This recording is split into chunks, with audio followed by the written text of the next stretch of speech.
So what's more popular in America, religion or beer? A 2-year-old boy safe today after he was found wandering the streets in Midvale without any clothes on. I'm going to hit Ben as hard as I can on the back with a ski pole. Ben, how'd that feel? Fine. This is unbelievable. Tell your kids, start collecting baseball cards. They could be worth a fortune. All right, support is pouring in for a Layton man who is facing charges for shooting an alleged burglar. I don't know if you heard about this. Officers say Claire Niederhauser fired off 2 shots while chasing a burglar from his own house last week. Before they decided to start enforcing this law, you could go into one of the local brew pubs and take a little sampler, maybe a little dark, a little medium, and a little light, and then decide what sort of beer you want. Instead, you're being forced to buy a 16-ounce beer, which clearly is a lot more than a sampler. Ever wondered why they couldn't make a better solar panel, one that isn't so bulky? Well, that day is finally here. This is the place to be up at Solitude. It is the Outdoor Retailers Show, and boy, look around here. There are so many things, and this is the stuff you're going to be seeing on the shelves next year, not this year. So yesterday was the party, today's the cleanup. And I'm hearing it's a big cleanup. I'm sure that it is. Here we are at the top of the ballpark, seat number 25, last row. Ah, yes, the view from up here is phenomenal. You can see the entire city, you feel the energy, the ocean. And guess what? If you turn around, you can actually see Mexico from up here. One of the most beautiful women in the world, but Kate Upton now defending herself against attacks, calling her fat. It's good stuff. I love that new boat smell. Oh boy, I love it. See you later, Curtis. I know. Good stuff. Okay, here's some of the top stories before you head out the door today.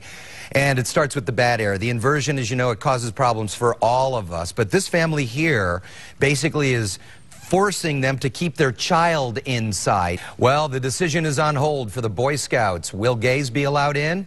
It's been postponed. It is. Your husband is very generous, by the way. He's a good man. He is. He is. He'll get up and drive you if it's like, 1 degree lower. That's not true. He just wants to make sure that, I get to work safely. He's a loving and doting husband. Here's I-15 at 600 south in Centerville, and you can see the fog is in Centerville as well. All right, you a Monopoly fan? Did you ever play? Oh, I still. When you were a kid? Yeah, of course. Of course you did. Doesn't everyone have the game? Yes, I do. I have an old Okay. game. Yeah. Not on the computer, right? No, Not the actual iPad, board. all right. Bring it on! As if the liquor laws in Utah aren't confusing enough, here comes another one. I think it's really unfortunate that the law was written that way to begin with. The law he's talking about cracks down on any brew pub that serves samplers. You know, those little glasses that allow people to taste a brew before ordering a bigger glass. At a brew pub you come into, the most exciting thing to do is to come in and taste all the beers. Before they decided to start enforcing this law, you could go into one of the local brew pubs and take a little sampler, maybe a little dark, a little medium, and a little light, and then decide what sort of beer you want. Instead, you're being forced to buy a 16-ounce beer, which clearly is a lot more than a sampler. If the liquor police are worried about overconsumption, you would think that small glasses would be better. Even a state senator agrees. My understanding is it does not lead to more consumption. Responsible consumption of alcohol is a real thing, and I think that some of the state legislators would like to think that there's no such thing as responsible consumption of alcohol in the state of Utah. Uinta Brewery calls itself Utah's local. So why then is it easier to do business in every other state besides Utah? It makes Utah seem strange, which is unfortunate. Even the governor is getting involved, sending a personal letter to the Epic Brewery, warning them about increased undercover operations against brew pubs. It's a threatening letter targeting an industry. I feel like we have a great big bullseye on our back. And that bullseye was put there by the new man in charge of the alcohol police, Salvador Patias. I think it shows the new management at DABC is looking to be a little tighter on their interpretation of the laws. A law that has been on the books for about a year, but never enforced until now. In Salt Lake City, Dan Plante, ABC4 News. It's an annual rite of winter here in Utah, but you'd better do it right or you might get a ticket from the sidewalk police. If the cops came out right now, you'd get a $50 fine. What do you think about that?